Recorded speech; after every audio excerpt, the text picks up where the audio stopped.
ورسوله المبعوث رحمة للعالمين من المسجد الحرام إلى المسجد الأقصى في أرض فلسطين. أشهد أن لا إله إلا الله وحده لا شريك له القوي المتين، وأشهد أن سيدنا ونبينا محمدا عبده ورسوله صادق الوعد الأمين.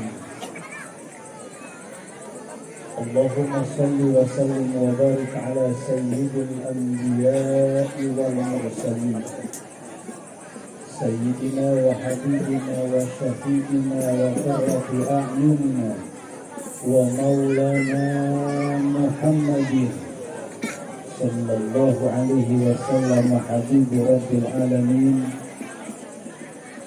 وعلى آله وأصحابه المجاهدين الطاهرين الطيبين ومن تبعهم بإحسان إلى يوم الدين. أما بعد،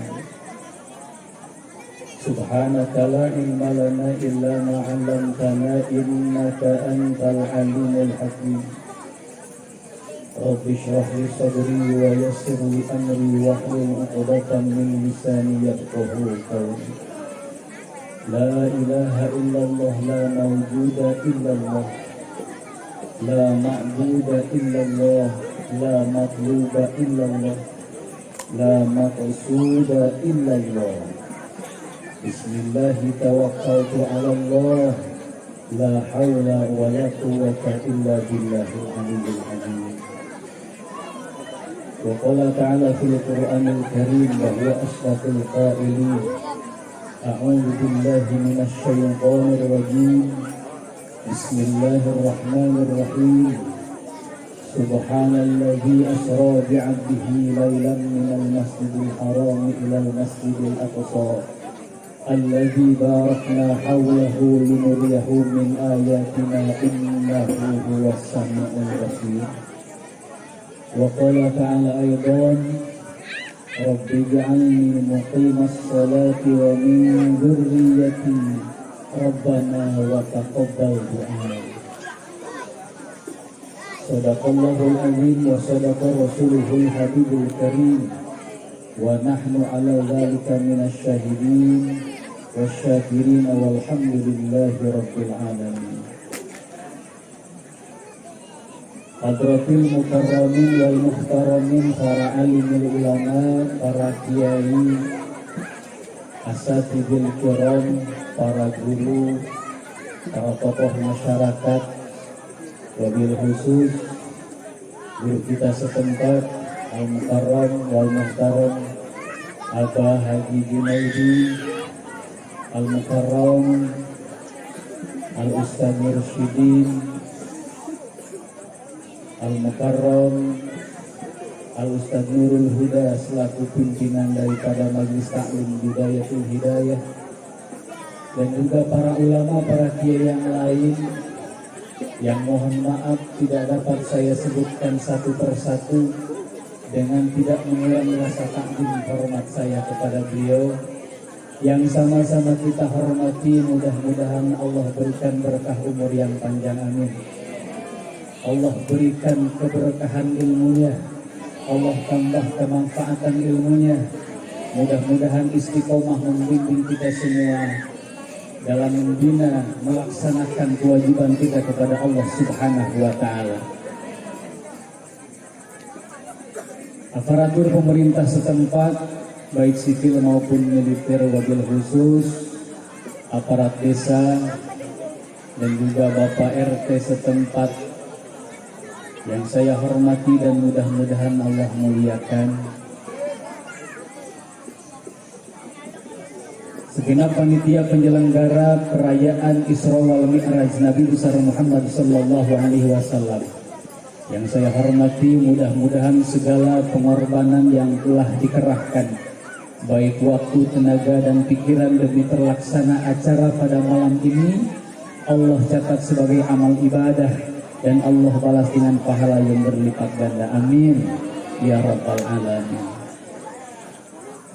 Tak lupa khilal kiram, mengatur waktu pembawa acara yang saya hormati, para hadirin bapak-bapak, ibu-ibu, para pemuda, para pemudi, warga masyarakat kampung Kebonangka. Kebonangka. Cuma saya rada ketelingan ini nangkanya sebelah mana ini?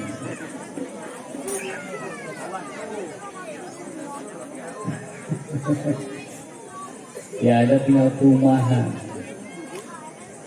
Yang saya hormati, mudah-mudahan berkumpulnya kita pada malam ini Allah catat sebagai amal ibadah. Mudah-mudahan perkumpulan kita malam ini menjadi sababiah Allah turunkan rahmat, berkah dan ampunan untuk kita semua. Sehingga kita tidak keluar dari tempat ini kecuali Allah limpahkan rahmat dan berkahnya dan Allah ampuni dosa-dosa kita semua. Amin ya rabbal alamin. Dalam suasana pandemi yang belum berakhir, alhamdulillah malam ini kita dapat bersilaturahmi, berkumpul untuk memperingati sebuah peristiwa yang sangat spektakuler, peristiwa yang luar biasa, yakni peringatan Isra wal Mi'raj Nabi Muhammad sallallahu alaihi wasallam. Dan saya malam ini diundang oleh panitia untuk mengisi acara pada kesempatan malam ini. Namun rupanya saya tidak akan menyampaikan peristiwa Isra Mi'raj dari awal sampai akhir, karena memang waktunya tidak akan cukup. Dan saya yakin para hadirin sudah sering mendengar hikmah yang berkaitan dengan peristiwa Isra wal Mi'raj yang kita peringati malam ini. Cuma ada beberapa poin yang bisa kita angkat daripada peristiwa yang luar biasa ini. Yang pertama, kalau kita berbicara masalah Isra wal Mi'raj, kita tidak akan lepas daripada masalah keimanan. Kita berbicara masalah akidah, keyakinan kita kepada Allah Subhanahu wa ta'ala. Karena peringatan Isra wal Mi'raj, peristiwa Isra wal Mi'raj adalah sebuah peristiwa yang luar biasa, peristiwa yang spektakuler, peristiwa yang di luar akal manusia.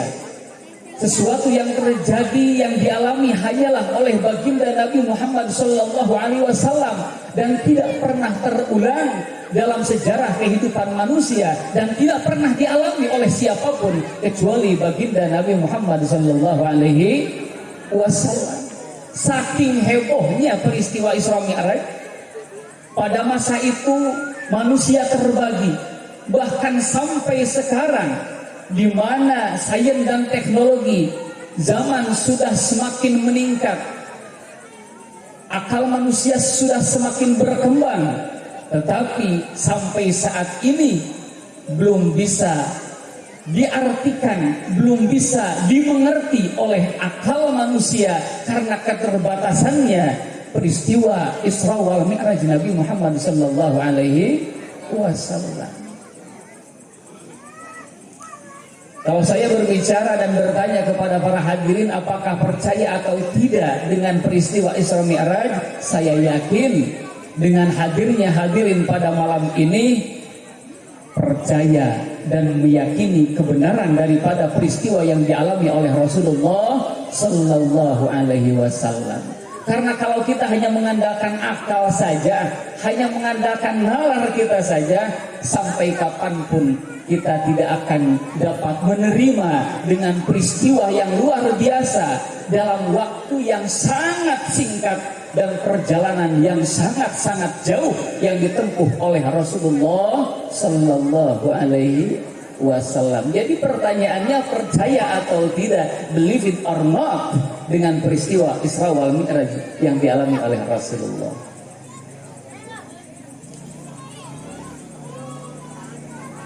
Dan ini bisa membedakan, Pak, bisa mengetahui tingkat keimanan seseorang. Ketika Rasulullah Shallallahu Alaihi Wasallam pulang daripada Isra wal Mi'raj, Rasul menyampaikan peristiwa yang dialami kepada para sahabat dan kaum Quraisy. Pada saat itu ada orang yang percaya dan ada orang yang tidak percaya.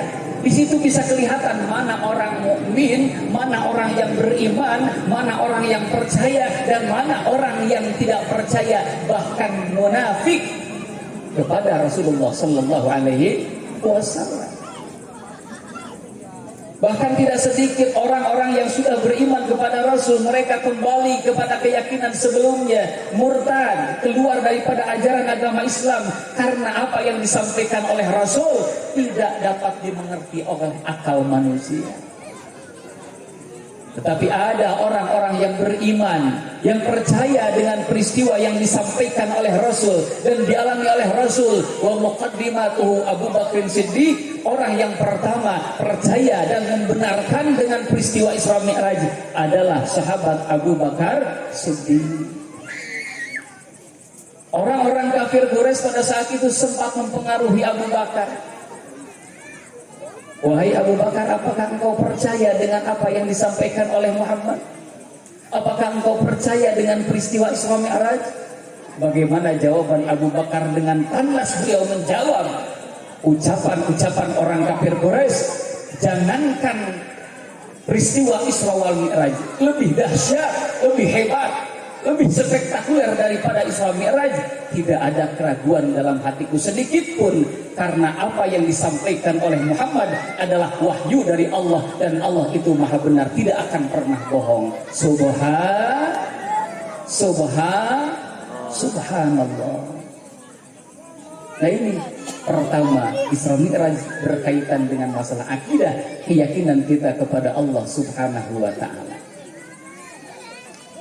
Yang kedua, kalau kita berbicara dengan masalah Isra Mi'raj, maka kita tidak akan lepas daripada pesan simbolis dari Allah Subhanahu wa ta'ala. Yang sudah kita ketahui bahwa Allah mewajibkan kepada kita melaksanakan sholat lima waktu. Ini ibadah sholat, Masya Allah, luar biasa hebatnya. Bahkan kalau kita membandingkan dan kita melihat kualitas daripada ibadah-ibadah yang lain, afdalul ibadah badaniyah as-sholat. Ibadah fisik yang paling utama adalah sholat. Saking pentingnya sholat, Allah mewajibkan sholat tidak melalui malaikat Jibril. Allah mewajibkan sholat tidak melalui wahyu yang disampaikan oleh Jibril, tapi Allah langsung memanggil orang yang bersangkutan. Nabi dipanggil, Nabi melewati peristiwa Isra wal Mi'raj. Ini menimbulkan bahwa sholat adalah ibadah yang sangat penting. Beda dengan ibadah-ibadah yang lain. Kalau ibadah yang lain Allah mewajibkan puasa, yang insya Allah sebentar lagi kita akan dihadapkan dengan bulan Ramadan. Mudah-mudahan kita diberikan panjang umur oleh Allah Subhanahu wa ta'ala. Allah mewajibkan puasa di bulan Ramadan. Allah sampaikan kepada malaikat Jibril, Jibril sampaikan kepada Muhammad, Allah mewajibkan puasa. Maka datang ayat, ya ayyuhalladzina amanu kutiba alaikumus siyamu kama kutiba alal ladzina min qablikum la'allakum tattaqun. Mau ngikut kori, suaranya tegak kesampaian.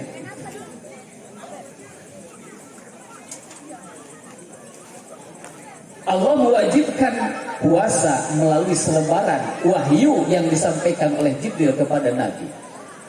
Kewajiban ibadah haji walaupun memang terlihat sangat capek, pengorbanan harta, waktu, tenaga dan pikiran, sampai kita meninggalkan keluarga, meninggalkan tanah kelahiran, tapi Allah mewajibkan ibadah haji melalui malaikat Jibril. Datang ayat, walillahi 'alan nas hajjul bait man istata'a ilaihi sabila. Allah tidak langsung menyampaikan kepada Nabi, tapi untuk ibadah yang satu ini, ibadah sholat, saking pentingnya Allah tidak mewajibkan melalui Jibril, Allah tidak menyampaikan melalui wahyu, tetapi Allah langsung memanggil Nabi melalui peristiwa Isra wal Mi'raj. Ini menandakan bahwa ibadah sholat sangatlah penting, luar biasa. Tidak beda seperti Pak Lurah. Ada perlu dengan masyarakat, kalau memang itu tidak terlalu penting, cukup manggil Bapak RT. RT kumpul semua untuk disampaikan kepada masyarakat. Tetapi kalau memang itu penting, tidak disampaikan melalui RT, masyarakat semua dikumpulkan dan disampaikan langsung oleh Bapak Kepala Desa. Nah, sholat pun demikian. Tapi Masya Allah, zaman sekarang, walaupun sholat ibadah yang penting, tidak sedikit orang yang berani meninggalkan kewajiban ibadah sholat. Padahal penting, tapi masih berani meninggal. Saya mau tanya ibu-ibu, sholat berat bu? Berat sholat. Jadi yang berat itu sholat, bukan rindu ya. Berat. Perasaan masih enteng kita mikul gabah, mikul karung 5 karung daripada sholat duhur 4 rakaat. Kita lebih enteng duduk manis di pasar melayani para pelanggan sampai 5 jam daripada sholat asar 4 rakaat. Kita lebih enteng berdiri 7 jam di pabrik bekerja tanpa henti daripada sholat maghrib 3 rakaat. Itu menandakan sholat itu yang paling berat sholat apa bu? Subuh. Sholat apa lagi bu? Isya. Kata yang belakang dohor. Sebelah sana asar. Udah semua aja loh. Karena memang sholat itu berat. Kenapa? Ibadah, namanya ibadah tidak sesuai dengan hawa nafsu. Makanya oleh ibu-ibu grup Permana sering disindir. Subuh kesiangan, zuhur kerepotan, asar di perjalanan, maghrib kecapean, isya mbah ketiduran. Lihat TV katanya tuh, boro-boro ketiduran, hidup jam 11, sibuk nonton TV. Anin, saya juga tahu Anin. Masya Allah, langganan Ikatan Cinta ini. Masya Allah, saya paling ngenes itu sama si Elsa. Dari kemarin itu Ikatan Cinta ngomongin anting mulu itu. Bener ya bu ya? Si Nino lagi pelintan orangnya. Tapi yang paling saya suka mah itu Papa Surya. Dia mau bijaksana orangnya. Masya Allah. Subhanallah. Kadang-kadang mohon maaf, ini ada ibu-ibu yang mau sholat kalah dengan sinetron. Betul bu? Kalau kita lagi nonton sinetron yang bagus filmnya, yang ditunggu apa bu? Iklan, bener. Kadang-kadang ada ibu-ibu pas iklan berangkat ngambil air wudhu, pasang sejadah digelar, pas mau takbir mulai kagak jadi dah sholatnya, langsung nongkrong depan TV sama anaknya sama cucunya berjamaah nonton si Andi. Masya Allah, giliran iklan lagi kata anaknya, mak sholat ya mak, iklan. Makanya udah berangkat ke masjid, berangkat ke kamar, cuma pintu kamar kagak dikunci. Kenapa? Supaya iklan kedengeran. Benar. Oh, rakaat pertama ibu-ibu bisa ngaji. Anteng sholatnya khusyuk. Allahu Akbar. Bismillahirrahmanirrahim. Alhamdulillahirabbil alamin. Arrahmanirrahim. Maliki yaumiddin. Iyyaka na'budu wa iyyaka nasta'in. Ihdinas siratal mustaqim. Siratal ladzina an'amta 'alaihim ghairil maghdubi 'alaihim waladdallin. Rakaat pertama lulus. Giliran rakaat kedua masih anteng khusyuk.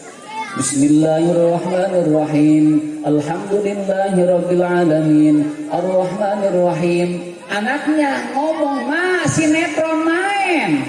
Ya kan gue yang saya dulu ini serotol aja nanti ngomong. Oh, boro-boro tuh maninah sholat. Abis sholat boro-boro wiridan. Mukena dilempar kemana itu? Iya mau sholat dari mukena kemana tuh kena? Pada dilempar. Ada yang ibu-ibu kayak itu ada. Tapi masih mending mau sholat. Ini ibadah yang penting, sholat. Jadi intinya udahlah kita peringatan Isra Mi'raj itu kita tingkatkan kualitas ibadah sholat kita kepada Allah Subhanahu. Sholat. Dan lagi Bu, sholat. Anak kita soleh. Tapi gemar sodakoh. Juga rajin solawatan. Lagi juga. Tidak pernah meninggalkan sholat. Jaga anak kita, karena memang Allah memerintahkan kepada kita, wa'mur ahlaka bis-shalah, perintahkanlah keluargamu, anakmu untuk melaksanakan ibadah sholat. Jangan sampai anak menjadi fitnah di dunia, mencelakakan di akhirat pun mencelakakan. Na'udzubillahi min. Jadi kita jaga sholat kita. Khusus buat bapak-bapak sholat di masjid Pak, sholat di musol. Ibu-ibu mah kagak usah ke masjid, cukup di rumah suruh anak laki-laki berangkat ke masjid, berangkat ke musol. Ini suami ibu suka ke masjid Bu? Ibu, suami suka sholat ke masjid Bu? Alasan masjidnya lagi direlokasi katanya. Suka ke masjid suami? Ya nanya dulu ke masjidnya mau ngapain. Ya kadang-kadang kan orang berangkat ke masjid itu macam-macam. Bahkan motivasi orang berangkat ke masjid itu ada beberapa. Yang pertama, orang datang ke masjid itu mau nyolatin Pak. Mau disolatin baru datang ke masjid. Waktu hidup tidak pernah datang ke masjid, pas giliran mati dibawa ke masjid. Saya pikir-pikir orang seperti itu kayak bakakak ayam. Ayam lagi hidup tidak pernah datang ke masjid, tetapi ketika setelah disembelih, dipotong jadi bakakak, dibawa ke masjid. Buat acara muludan, betul. Jadi berkat buat kiai. Ya kiai mah utuh, bakakaknya satu. Beda sama berkat ibu-ibu, cuma dapat kepalanya doang. Masya Allah. Kedua, orang berangkat ke masjid itu mohon maaf, mau ngawinin. Rumahnya sempit, anaknya mau kawin, banyak rombongan besan, akhirnya dibawa ke masjid. Katanya biar afdol, alasan aja padahal rumahnya sempit. Nikahin anak di masjid. Itu kan orang yang datang ke masjid mau nikahin. Ada orang yang kagak nutup aurat, kagak pakai kerudung, rok pendek, deprok aja di masjid. Bahkan kagak punya wudu. Jangankan orang yang ngebesan, pengantinnya juga nggak ambil wudu. Betul Bu? tapi masih lumayan. Yang ketiga, orang datang ke masjid itu ketika di rumahnya mati listrik, kagak ada penampungan air, perut mules, ikut deh ke masjid numpang berak. Kadang-kadang datang ke masjid numpang berak doang. Makanya kita punya suami, punya anak laki-laki, suruh untuk berangkat ke masjid. Datang panggilan dari masjid. Hayya 'alas shalah.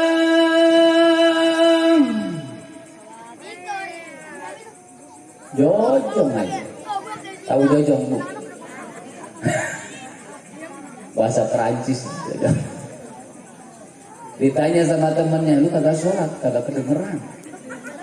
Padahal rumahnya dempet sama masjid, kagak kedengeran. Pas lihat alasannya, itu tuh speakernya di atas menara tuh, polos, jauh sih, kagak kedengeran yang dekat masuk. Adhan 1 hari 5 kali dikumandangkan melalui pengeras suara, panggilan daripada Allah hakikatnya, syariatnya panggilan muadzin. Kenapa banyak orang yang masih berani meninggalkan salat?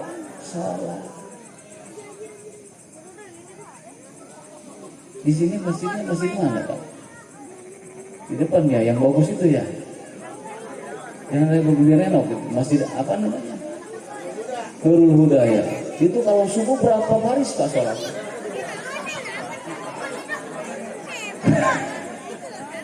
Alhamdulillah katanya 5 baris Pak. Cuma barisnya ke belakang. Masya Allah. Tapi saya insya Allah melihat jamaah seperti ini Pak, insya Allah orang sini Pak.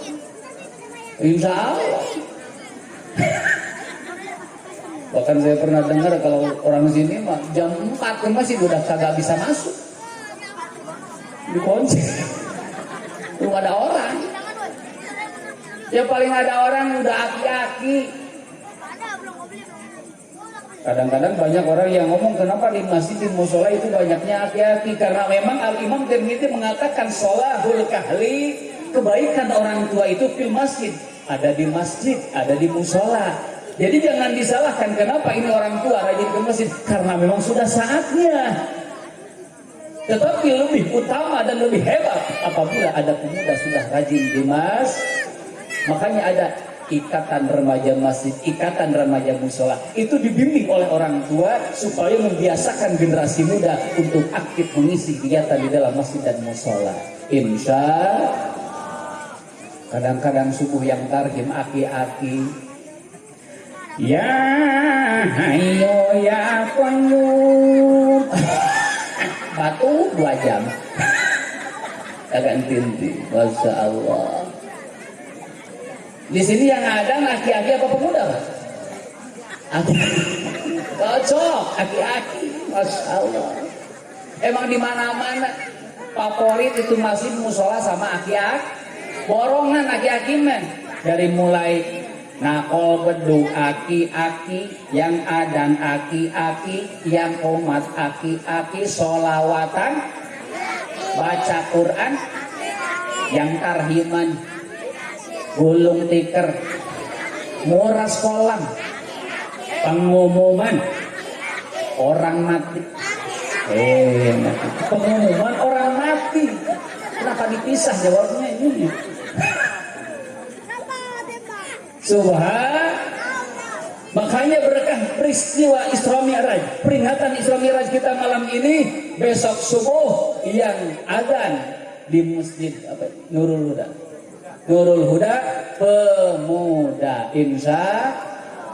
Ini kalau pemuda nih nanti subuh-subuh dengar aki-aki udah pegang mic nih. Udah pegang mic. Pengumuman jam 5 menit lagi adzan subuh, bangun, bangun, bangun. Gak ada lagi suaranya kemana?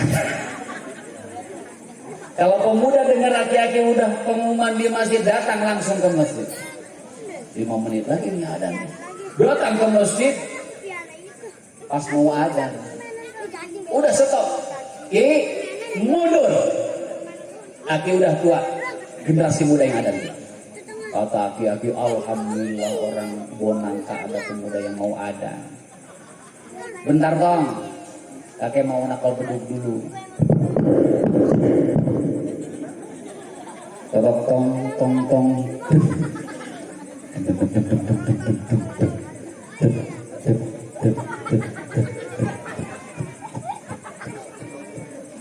Tong tong tong tong. Semangat aki-aki karena yang adanya pemuda. Itu pemuda sudah kagak tahan mau ada, udah mangap aja dari tadi. Allahu Akbar, Allahu Akbar. Oh, kakek-kakek semangat, alhamdulillah. Bagus amat ini anak muda adanya. Lanjut dong, kakek-kakek sampai sineran di tiang masjid meremelek denger pemuda adan. Karena pemuda lupa syairnya, lupa liriknya. Giliran takbir yang kedua, Allahu Akbar, Allahu Akbar, Allahu Akbar.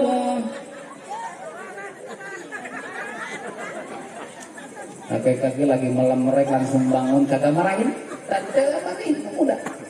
Lari keluar, takol beduk lagi.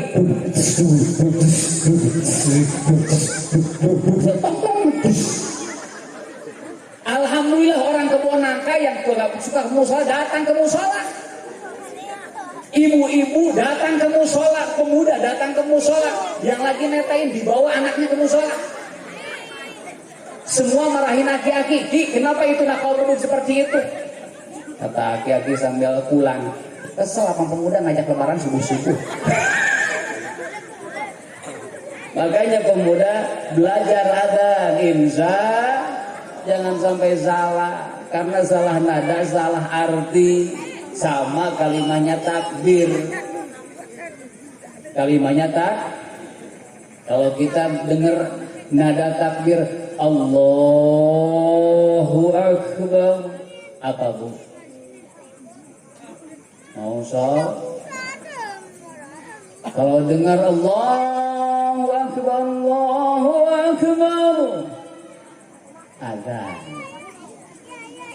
Allahu Akbar, Allahu Akbar, Allahu Akbar, takbiran. Ibu lagi di depan rumah, ada orang Allahu Akbar, Allahu Akbar. Ngapain itu orang? Kaget nginjak tai kebo. Coba lu ketawa-ketawa aja toh, emang ngerti. Alhamdulillah. Makanya pemuda belajar biar jangan salah. Nah ini kita, Masya Allah, panggilan dari Allah, hakikatnya, syariatnya dari seorang muadzin. Kita datang karena itu panggilan dari Allah untuk menjalankan kewajiban sholat 5 waktu. Ini Masya Allah, kita punya suami, subuh-subuh dibangunin susah. Ibu punya suami, adzan kedengeran dari masjid. Ibu mah udah bangun, suami kagak bangun-bangun. Udah dibangunin, Pak, adzan tuh Pak. Pak, adzan.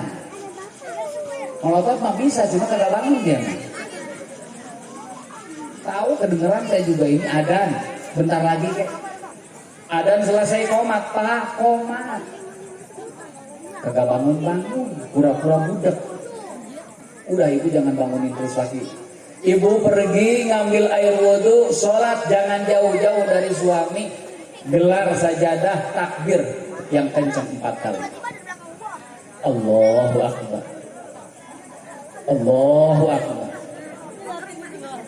Allahu Akbar. Kalau suami emang gue disolatin.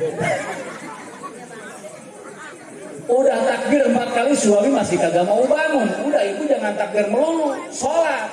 Habis sholat, habis wiridan suami masih kagak mau bangun. Pak, di musola udah selesai, Pak, wiridan udah selesai, Bapak sholatnya di rumah. Suami masih kagak bangun. Kira-kira suami yang kagak mau bangun sholat subuh diapain tuh? Siram, jangan. Berantem subuh-subuh urusannya. Kagak dapat uang belanja. Udah kita manjain aja, diusap, dielus tuh. Suami kagak bangun dimanjain, dielus tuh pipinya. Masih kagak mau bangun, dielus tuh dagunya. Masih kagak mau bangun, diusap tuh dadanya. Pak bangun Pak. Masih kagak mau bangun, turun ke bawah lagi dikit. Dielus perutnya, perut. Pak bangun Pak. Kagak masih bangun, turun lagi dikit. Betisnya. Ya. Tuh itu mah jangan dibangunin dari jam 3 juga udah bangun dia. Gak usah dibangun. Bangun sendiri dia mah. Subhan. Udah dielusin kagak mau bangun-bangun. Udah ibu jalan terakhir. Ibu berbisik di telinganya. Pak, ibu Pak, la ilaha illallah, istighfar Pak, astagfirullah, la ilaha illa anta, subhanaka inni kuntu minadz dzalimin, la ilaha. Ada suami emang gua lagi sekarat. Subhan. Ini suami susah banget dibangunin, giliran bangun jam 9 kata suami, Masya Allah, gerhana bulan ya? Bukan gerhana bulan itu tuh. Halangan sama apa nih?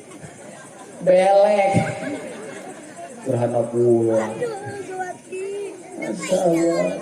Ajak anak kita supaya mau sholat, dan ini memang Allah menegaskan di dalam Al-Quran. Kalau kita lihat umat-umat dulu, umat-umat Nabi terdahulu, ketika terdengar ayat-ayat Allah, ketika terdengar ajakan untuk melaksanakan ibadah, wa idza tutla alaihim ayatul rahman kharru sujjadan wa bukiya.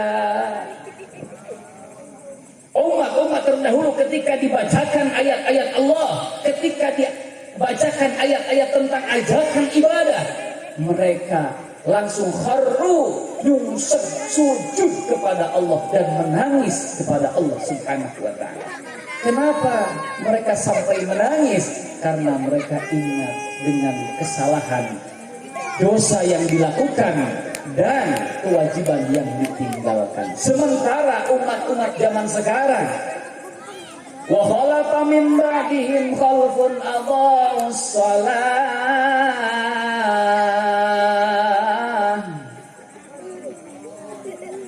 Umat sekarang mereka berani meninggalkan sholat wa taba'us syahwat dan mengikuti ajakan hawa nafsu.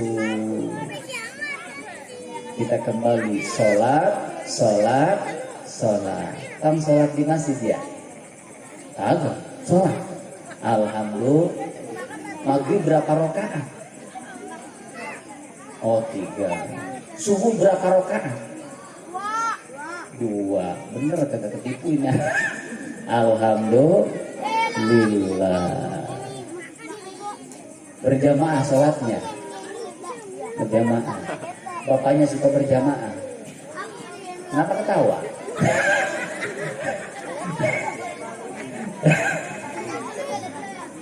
Ya kalau anak mau berjamaah dicontohin dong, karena kenapa? Orang tua adalah qudwah, uswah, panutan dan contoh untuk anak kita. Ini anak sama anak galaknya luar biasa. Sholat. Anak sampai dimarahin, mau digebuk sama peci. Anak terpaksa berangkat ke masjid. Udah beres sholat, nengok ke belakang, bapak mana ya? Tadi galak amat. Giliran nengok ke belakang, bapak mana? Pulang ke rumah, bapaknya lagi ucang-ucang di kursi. Pulang dari masjid bang? Iya. Bapak ke masjid nggak? Gua berak. Mules gua. Anak takut bisa jadi 1 kali 2 kali nurut, tapi jangan berharap anak seterusnya nurut sama orang tua. Betul? Bisa jadi berangkat dari rumah, tapi tidak ke masjid, tidak ke musola, tidak ke majelis taklim. Kemana? Berangkat main sama temennya, nongkrong di tempat PS, nongkrong di jembatan. Betul? Kenapa? Karena tidak dicontohkan oleh orang tuanya. Giliran anak sudah enak, terbiasa istiqomah, anak terbiasa dengan teman-temannya berangkat ke masjid. Giliran anak mau berangkat ke masjid, kata emaknya, kamu mau kemana? Masjid mah, jangan hujan. Sekarang emaknya yang ngelarang. Mah, kagak betah sholat di rumah, enaknya di masjid. Jangan gerimis, nanti lu sakit. Kalau sakit nanti mahal nyuntiknya. Udah perhitungan aja mau berobat ke dokter. Masya Allah. Udah di rumah aja berjamaah sama abah lu, sama abah berjamaah. Emang abah bisa? Hanya gitu anak. Bisa. Akhirnya berjamaah di rumah. Giliran anaknya udah siap, gelar sejadah. Bapaknya disuruh sama ibunya, Pak, berjamaah tuh sama anakku. Berjamaah. Ini maghrib ini kalau lohor mah saya bisa.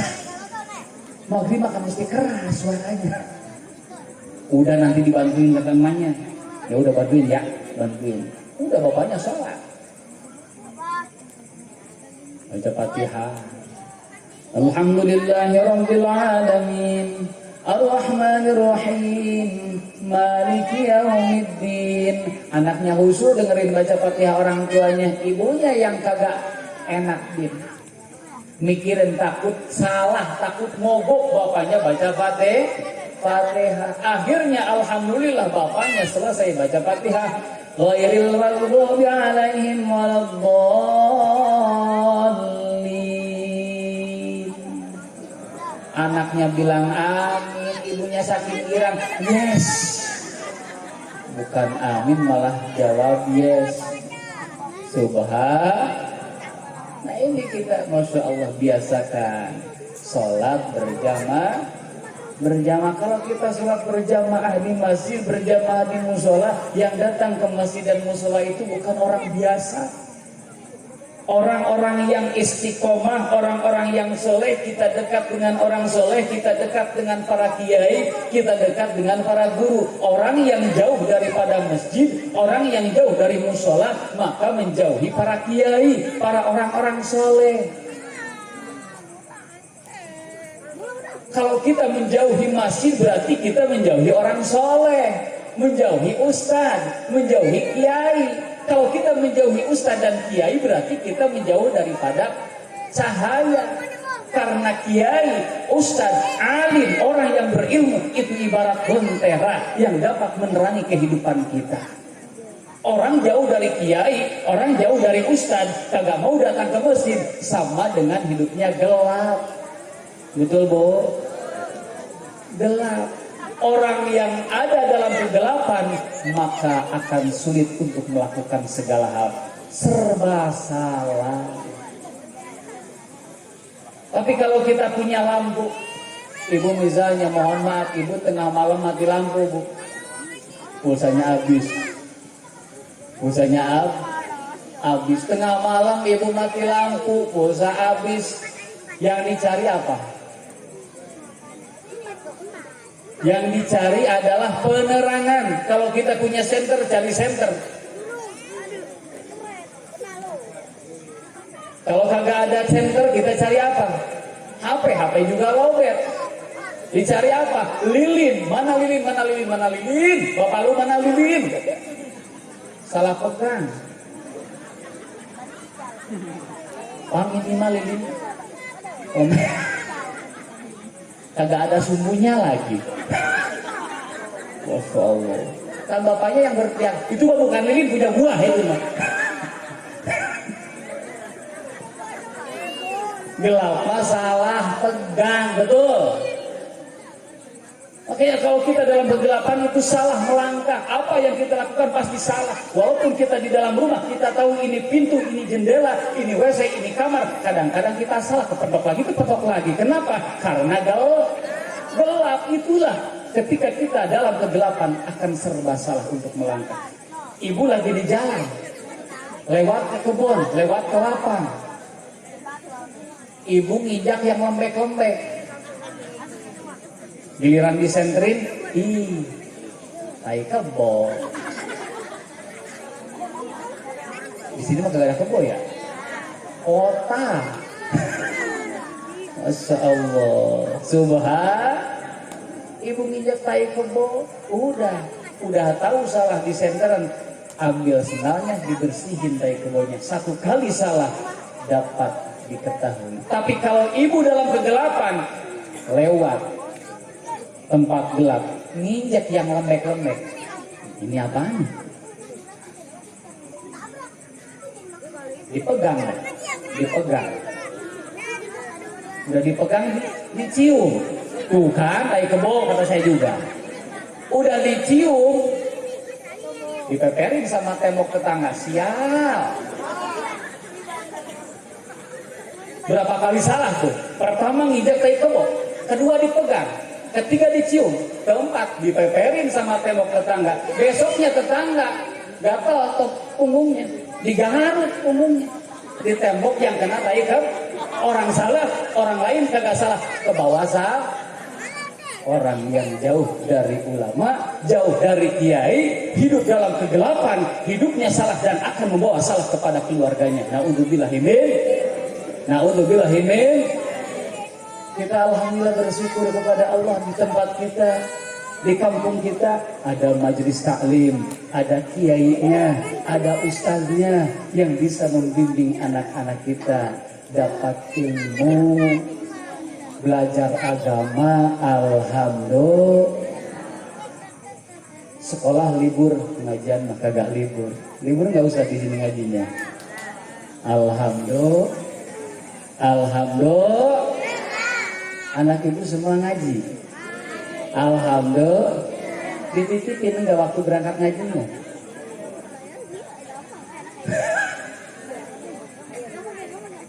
Masya Allah. Ya. Yang penting anak mau ngaji dah, itu juga alhamdulillah. Karena Ustaz kagak hitung-hitungan, insya Allah ikhlas bener. Cuma kita harus adil. Adil mungkin. Ini saya jelasin ya, supaya mengerti. Ibu punya anak, bapak punya anak. Kewajiban mendidik anak adalah ibu dan bapak sebagai orang tuanya. Sementara bapak dan ibu tidak punya waktu untuk mendidik anak. Karena ibu sibuk bekerja mencari nafkah. Bapak bekerja mencari nafkah, ibu ngurus rumah tangga. Akhirnya anak dititipin sama ustad. Dikarenakan ustad sibuk ngurus anak kita, ustad kagak keburu usaha. Ustad kagak keburu dagang, sebab sibuk sama anak kita. Paham? Gimana pahamnya ini? Gimana ya? Kali lagi ya.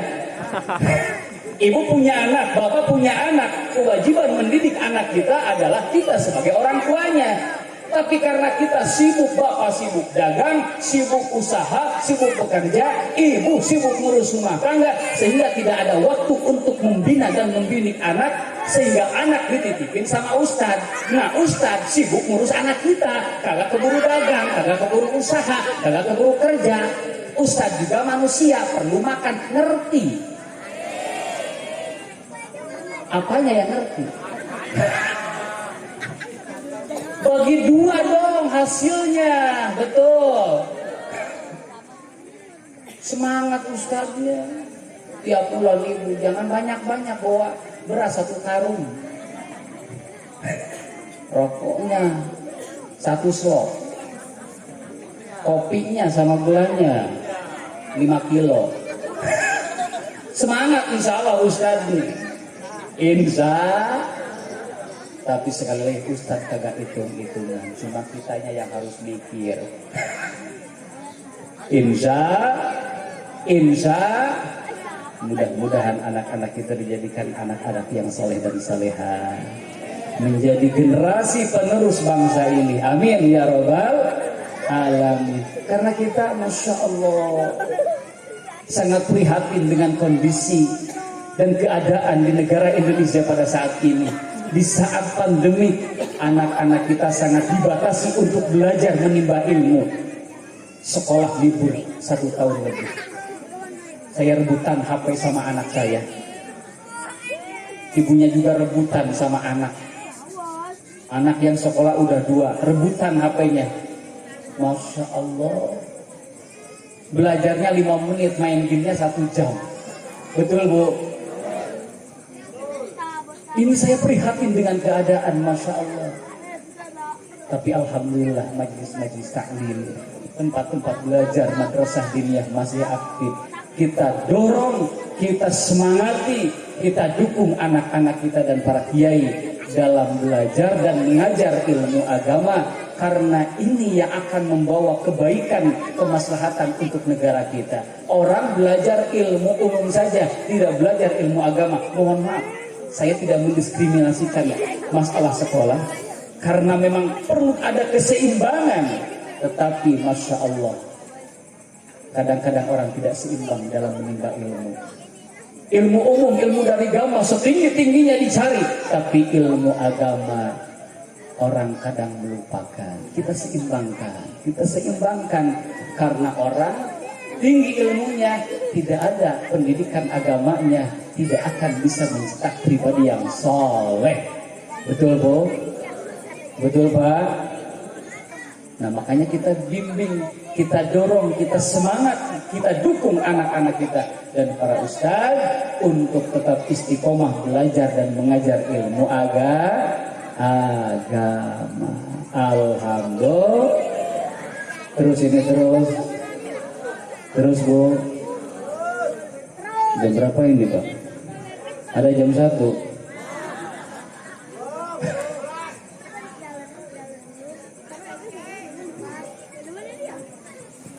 Hadirin para jamaah yang dimuliakan Allah. Jadi kembali kepada permasalahan yang tadi, bahwa salah satu yang harus kita perhatikan dari peristiwa Isra wal Mi'raj adalah pesan simbolis dari Allah Subhanahu wa taala, yaitu kewajiban sholat 5 waktu. Mari kita perintahkan anak kita, ajak keluarga kita, sebagaimana firman Allah tadi, wa'mur ahlaka bis-sholat. Hadirin para jamaah yang dimuliakan Allah. Yang ketiga yang bisa kita ambil daripada peristiwa Isra wal Mi'raj, Allah Subhanahu wa taala menyimpan berjuta hikmah yang terjadi pada peristiwa Isra wal Mi'raj.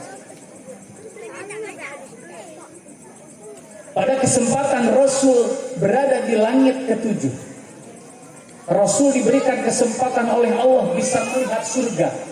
Rasul bisa melihat kenikmatan yang ada di dalam surga.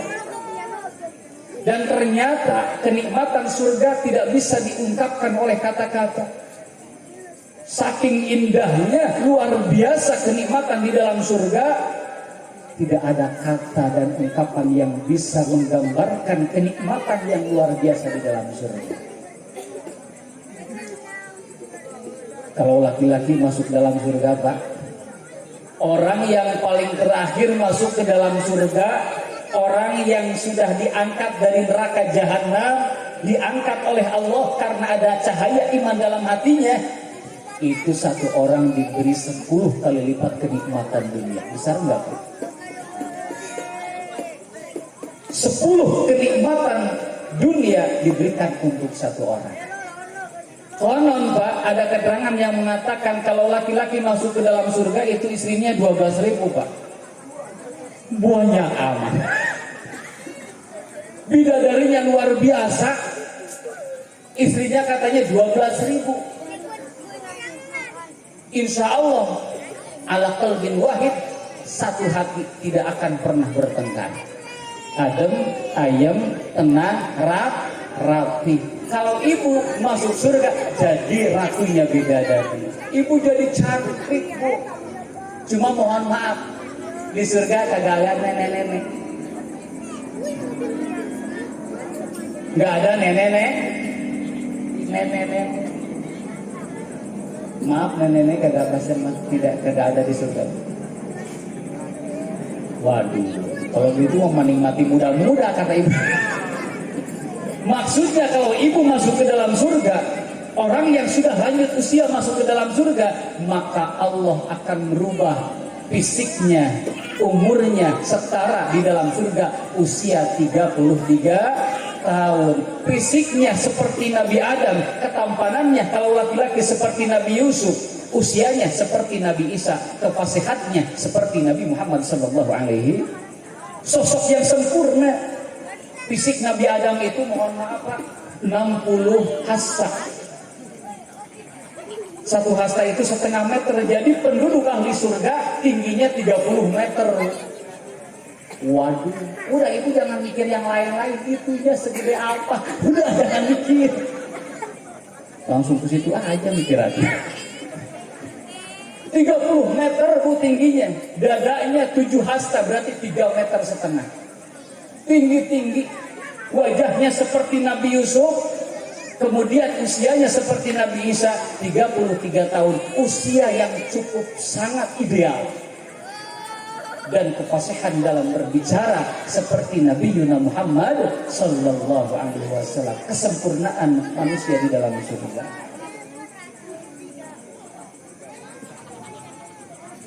Tetapi setelah Rasul melihat surga, tiba-tiba Rasul diperlihatkan oleh Allah bisa melihat neraka. Tidak diceritakan bagaimana siksaan di dalam neraka. Rasul tidak menceritakan bagaimana siksaan di dalam neraka.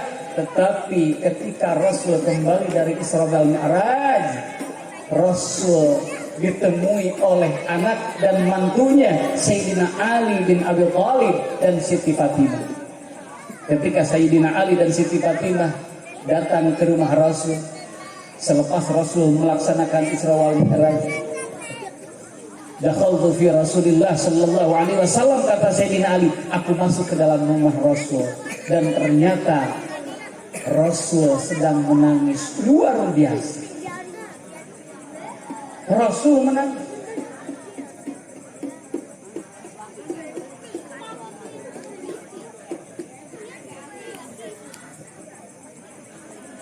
Rasulullah sallallahu alaihi wasallam menangis ketika ditanya, kata Siti Fatimah dan Sayyidina Ali, apa yang membuat engkau menangis seperti ini? Dan ternyata jawaban Rasul sangat menggetarkan hati kita. Jawaban Rasul, aku melihat banyak wanita di dalam neraka. Aku melihat banyak wanita di dalam neraka. Jadi di dalam neraka itu banyak wanita. Bukan berarti wanita tidak banyak masuk surga, tetapi karena memang manusia di dunia ini lebih banyak wanita ketimbang laki-laki. Rasul menceritakan beberapa gambaran siksaan bagi wanita-wanita yang ada di dalam neraka. Mudah-mudahan kita termasuk menjadi ahli surga. Amin. Amin ya rabbal. Amin ya rabbal alamin. Ibu-ibu, bapak-bapak, para pemuda, anak-anak kita, mudah-mudahan Allah catat sebagai ahli surga. Amin. Amin ya rabbal. Hadirin yang dimuliakan Allah, karena mungkin sebagaimana tadi waktu kita sangat terbatas, mungkin hanya situ yang dapat saya sampaikan.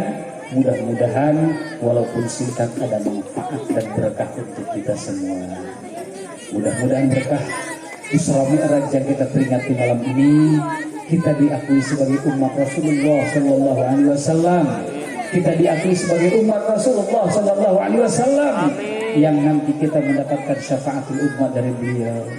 Dan mudah-mudahan kita dijadikan sebagai ahli-ahli orang yang menjalankan ibadah salat. Rabbi'alni muqimas shalah wa min dzurriyyati rabbana wa taqabbal doa. Kita, anak-anak kita, keturunan kita mudah-mudahan menjadi ahli sholat. Amin ya rabbal. Hanya itu yang dapat saya sampaikan. Kurang lebih mohon maaf yang sebesar-besarnya. Wabil khusus kepada para kiai, para guru. Hadanallahu wa iyyakum ajma'in. Wassalamualaikum warahmatullahi wabarakatuh.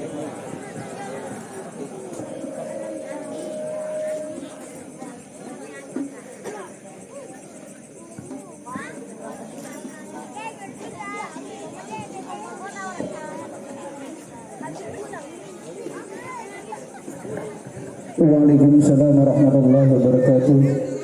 Terima kasih kepada guru kita Da'ilallah Kiai Haji Abdul Aziz yang sudah memberikan maujudul hasanah kepada kita, yang pada intinya dengan perbuatan Isra al Mi'raj pada malam hari ini adalah kita tingkatkan keimanan